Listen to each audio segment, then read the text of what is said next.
Okay जी, बिस्मिल्लाहिर्रहमानिर्रहीम and अस्सलाम वालेकुम जवानों, वेलकम बैक। अच्छा, प्रीवियसली हमने एसी सोर्स को लगाया था, अप्लाई किया था टू इंडक्टर, ठीक है जी। और उसके तमाम लवाज़िमात हमने कंप्लीट कर लिए थे, phasor diagram, average power loss, जो हमने वोल्टेज और करंट की प्लॉटिंग है, एवरीथिंग। वोल्टेज और करंट का इक्वेशन, कौन लीड करेगा, वोल्टेज लीड करेगा by how much, by 90 degree, ठीक है जी, या करंट लैग करेगा, ये सब हमने कर लिया। Now in this lecture we are going to understand the opposition offered by an inductor to the flow of charge, exactly the way we understood the opposition offered by a capacitor to the flow of charge, ठीक है जी।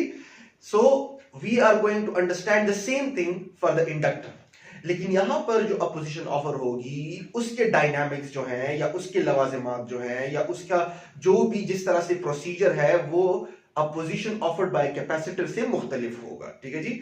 अच्छा, और बराबर इंशाल्लाह इसको एक summarise भी करेंगे, समरी की तौर भी करेंगे। सो लास्ट लेक्चर में जहां से मैंने स्टार्ट किया था, मैं उधर ही से स्टार्ट कर लेता हूं ताकि आपको थोड़ा सा क्लियर हो। नाउ द मोमेंट आई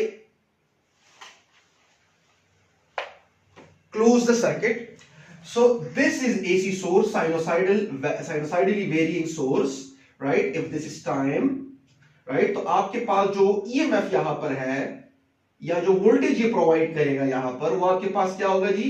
वो एक चेंजिंग वोल्टेज होगा, या इन सिंपल वर्ड्स ये एक चेंजिंग करंट प्रोवाइड करेगा। करंट को भी आप कर सकते हो या वोल्टेज को भी कर सकते हो। और हमें पता है कि जो आपका अप्लाइड किया हुआ EMF है, right, this applied EMF, sorry, applied EMF, ठीक है जी। तो ये एक खास, और ये भी कौन सा है? चेंजिंग EMF, देखिए जी, AC, राइट। तो ये एक खास डायरेक्शन में करंट को फ्लो करवाएगा, और वो करंट कैसे होगा? वो एक चेंजिंग करंट होगा। सो आपके पास जो सर्किट में करंट होगा वो एक चेंजिंग करंट होगा। सो चेंजिंग करंट की वजह से जो यहां पर मैग्नेटिक फील्ड प्रोड्यूस होगा, राइट, वो भी एक चेंजिंग मैग्नेटिक फील्ड होगा, ठीक हुआ, राइट। और वो चेंजिंग मैग्नेटिक फील्ड कैसे होगा?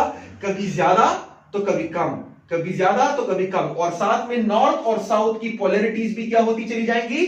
फ्लिप होती चली जाएंगी, अगर आप लोगों ने लास्ट लेक्चर देखा है तो, ठीक है जी। सो काइंडली लास्ट लेक्चर को कंप्लीटली देखें और फिर इधर आ जाएं तो आपके लिए ज्यादा अच्छा होगा, ठीक है जी। वो ये सारा का सारा डिटेल मैंने लास्ट लेक्चर के पहले 10 या 15 मिनट में बड़ी डिटेल से एक्सप्लेन किया हुआ है, ठीक है जी। ओके, अब यहां पर जैसे ही आप चेंजिंग करंट प्रोवाइड करोगे तो यहां पर मैग्नेटिक फ्लक्स ज्यादा फिर कम, फिर उल्टे तरीके से ज्यादा फिर कम, बिकॉज ये नॉर्थ साउथ पे आपस में क्या होते चले जाएंगे? फ्लिप होते चले जाएंगे, because of the change in the direction of the current. यहां पर कभी करंट ऐसे, और वो भी ज्यादा और कम, फिर कभी करंट ऐसे, ज्यादा और कम। तो आपके पास वो मैग्नेटिक फील्ड की जो पोलैरिटी है वो भी बदलती चली जाएगी, और साथ में उस मैग्नेटिक फील्ड या मैग्नेटिक फ्लक्स का मैग्नीट्यूड भी ज्यादा और कम होता चला जाएगा। अच्छा, सो इसका मतलब ये है कि ये changing current with the passage of time जो है, it will give rise to what? It will give rise to changing flux with the passage of time.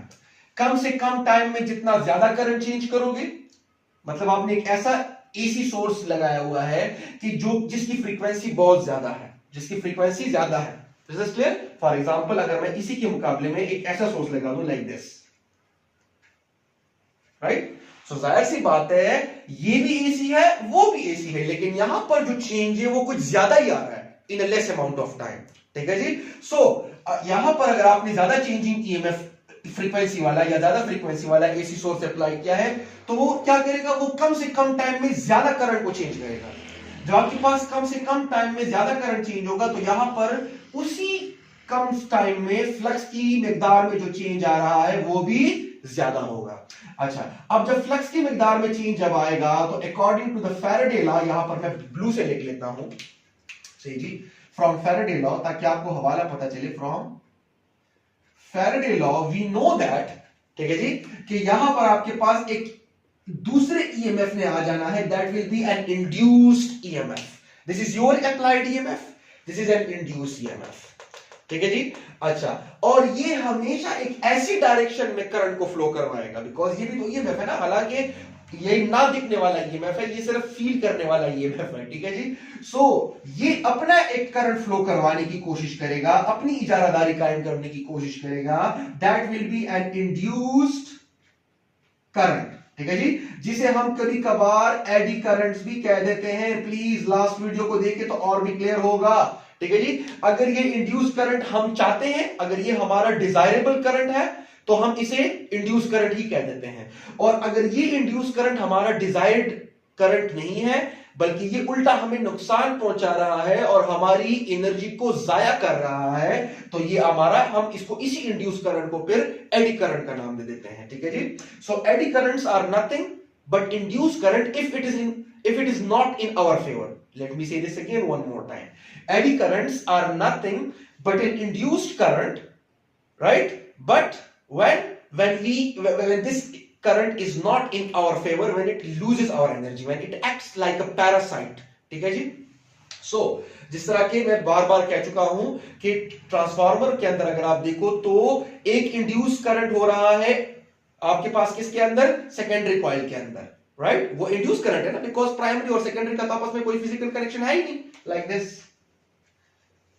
This is a core, right, this is a secondary, तो यहां से हम output लेते हैं, right? अब ये इसके साथ कोई फिजिकल कनेक्शन नहीं है, तो इंडक्शन यहां पर करंट आ रहा है, so this is N induce current, this is N induce EMF, जो प्राइमरी वोल्टेज सेकेंडरी वोल्टेज जिसे हम कहते थे, ठीक है जी। और यहां पर कोर के अंदर जो करंट इंड्यूस हुआ है, now this is N unwanted, हम इसको नहीं चाहते, अनवांटेड इंड्यूस्ड करंट, तो इसको फिर हम कह देते हैं एडी करंट, ठीक है जी। एनी हाउ जल्दी जल्दी में मैंने आपको थोड़ा सा बता दिया। अच्छा, अब आते हैं जी, वापस मैं इसको मिटा देता हूं, ठीक है जी, because this is not in our on our agenda. फिलहाल वापस आते हैं अपने टॉपिक की तरफ। So according to the Lenz's law, this current will always be in such a way that it is going to oppose its cause, या तो ये या ये दोनों कॉजेस है ना, ये दोनों कॉज है, ठीक है जी। And this is an effect, so effect is going to oppose its own cause, ठीक है जी, in accordance with the Lenz's law, ठीक है जी। प्रीवियस वीडियो में एक्सप्लेन कर चुका हूं। So this opposition to the flow of charge जो आप करवा रहे हैं, देखिए आप करवा रहे हैं ना, this opposition is accommodated in a single term, is accommodated, इसको समाया गया है in a single term, that is what? That is X with the subscript L, मतलब inductive reactance, ठीक है जी। So we are going to understand the inductive reactance, the opposition offered to the by an inductor to the flow of charge. So ये आप लोगों ये note कर लें, अगर आप लोगों को नोट करना है। बाय द वे, अगर आपने प्रीवियस वीडियो देखी है तो ये इस पे आपको कोई नई चीज नजर नहीं आने वाली। So मैं पॉज करके इसको नोट कर लें प्लीज, मैं फिर आगे बढ़ रहा हूं। ओके, सो अब आते हैं जी वापस अपनी मैथमेटिक्स पर। So let us get into the math of it. अब मैथ क्या बनता है जी इसका?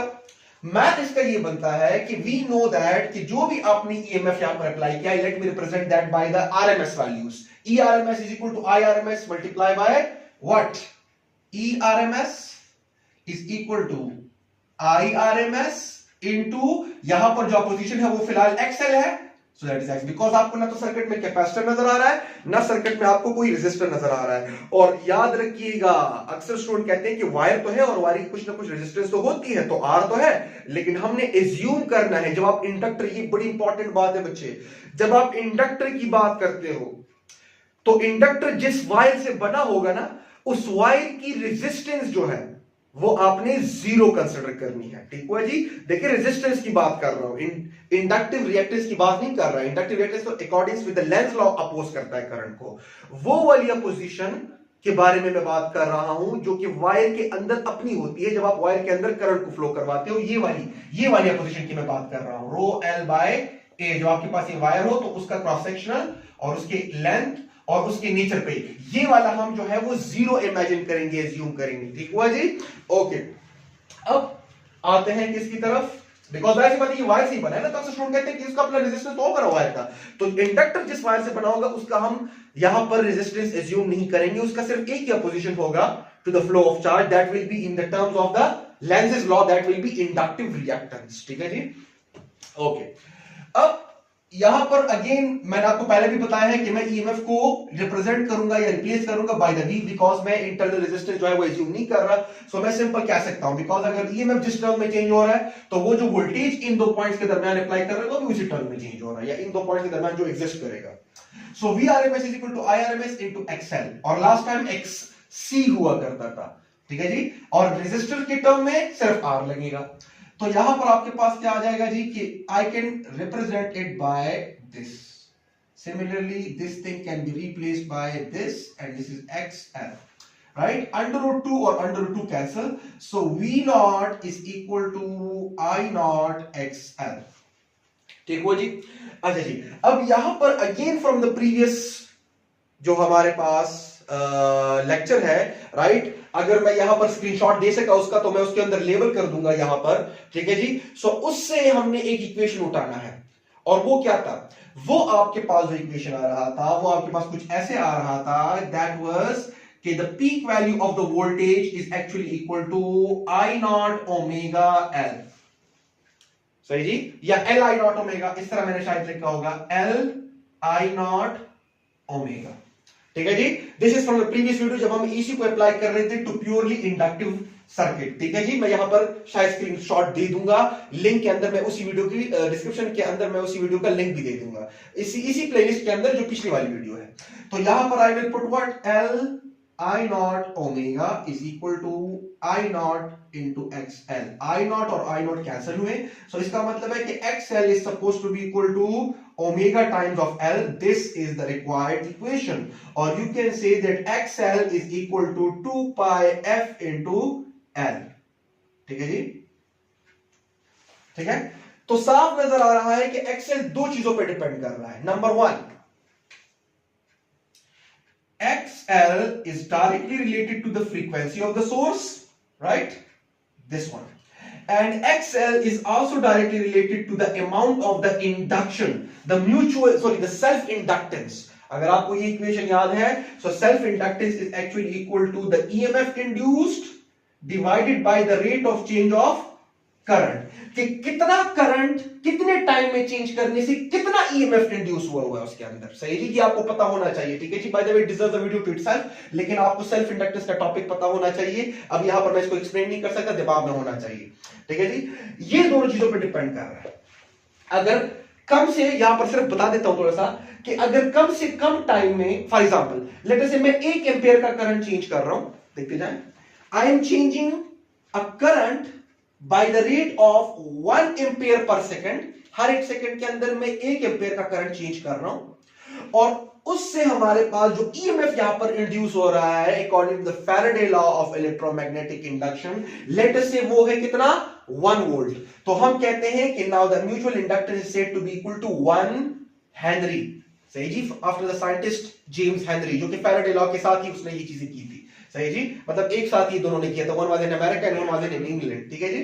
सो उसको ऑनर करने के लिए तो ये आपके पास जो है, और अगर फॉर एग्जांपल अगर उतना ही 1 एम्पियर का करंट मैं चेंज करूं in the same amount of time, that is 1 second, लेकिन ईएमएफ जो इंड्यूस हो रहा है वो 1 वोल्ट नहीं बल्कि लेट अस से 2 वोल्ट हो गया, इसका मतलब है कि यहां पर इंडक्टेंस ज्यादा है। तो इंडक्टेंस डिपेंड करता है किस चीज के ऊपर, कि आपने यहां पर मटेरियल क्या रखा हुआ है, म्यू नॉट की वैल्यू पर, म्यू की वैल्यू पर, the permeability of the material of the medium, number 1, the number of turns पर यूनिट लेंथ पर, right, number 2 shape of the turns पर भी डिपेंड करता है। तो ये चीजें अगर आप बुक में याद हो तो आपकी इसमें डिपेंड कर रहा है। अब एक्सेल जो है वो इन दोनों पर डिपेंड कर रहा है, तो जाहिर सी बात है ये तो आपके सामने है।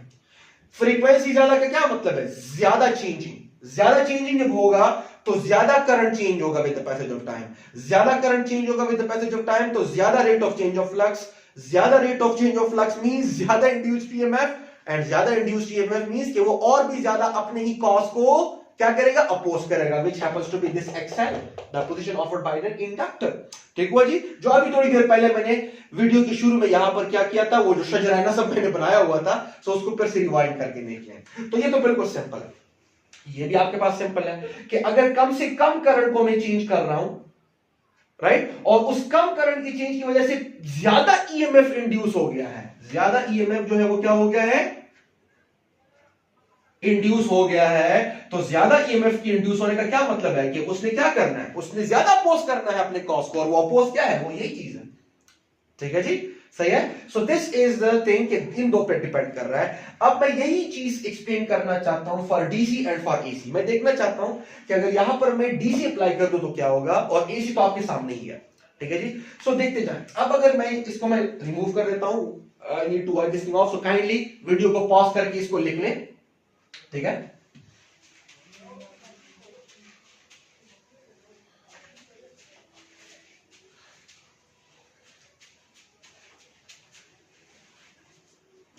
ओके। अब अगर मैं डीसी अप्लाई कर लूं for DC, now for DC the frequency is zero. अगर आपको याद है, अगर आप टाइम को प्लॉट करो डीसी करंट से, तो आपको कुछ इस तरह से ग्राफ मिलता है। फ्रीक्वेंसी जीरो बिकॉज वो चेंज हो ही नहीं रहा ना, it is not a changing current, it is a constant current. So आप जरा एक्सएल देखो, तो XL happens to be 2 pi f into L.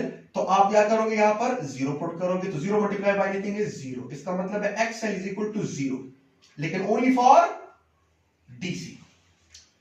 मतलब यह है कि अगर आप यहां पर डायरेक्ट करंट को अलाउ करो टू फॉल, तो direct current means constant current, मतलब उसका मैग्नीट्यूड भी चेंज नहीं हो रहा और उसकी डायरेक्शन भी चेंज नहीं हो रही। तो जब उसका मैग्नीट्यूड चेंज नहीं हो रहा, जब चेंज इन करंट सिरे से है ही नहीं,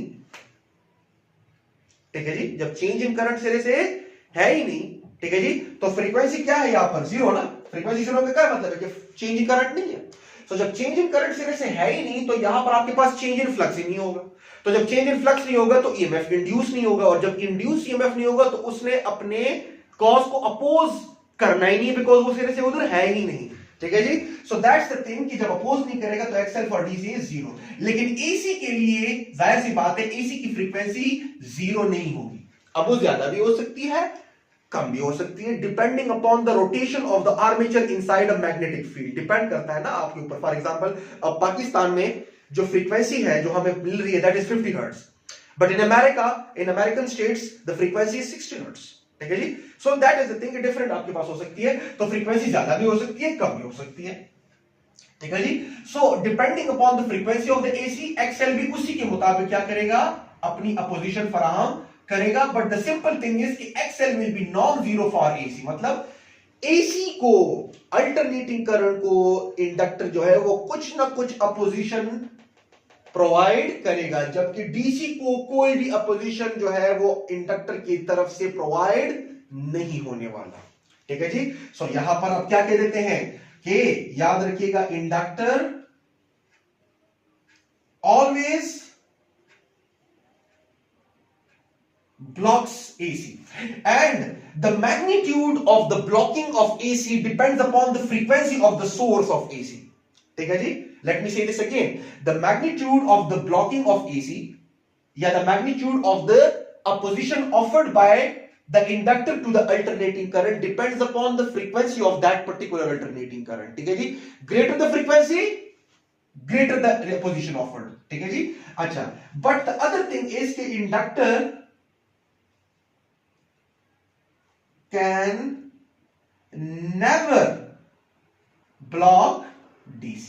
DC को कभी ब्लॉक नहीं कर सकता, because DC means zero frequency. Zero frequency इधर पुट करो तो एक्सएल जीरो हो जाता है। XL zero means the position offered by the inductor is zero. ठीक है जी, सो कैपेसिटर में उल्टा हुआ करता था। कैपेसिटर, सही जी, उसमें क्या होता था कि वो डीसी को ब्लॉक करता था और एसी को वो ब्लॉक नहीं कर पा रहा था। यहां पर क्या है, उल्टा है कि ये क्या करता है, एसी को ब्लॉक करता है लेकिन डीसी को ब्लॉक नहीं कर पा रहा बेचारा। ठीक है जी, सो दोनों एक दूसरे के उल्टे हैं, डायनामिक्स उल्टे हैं। अच्छा, बाय द वे एक बहुत इंपॉर्टेंट पॉइंट मेरे दिमाग में आया है, both XL and XC are measured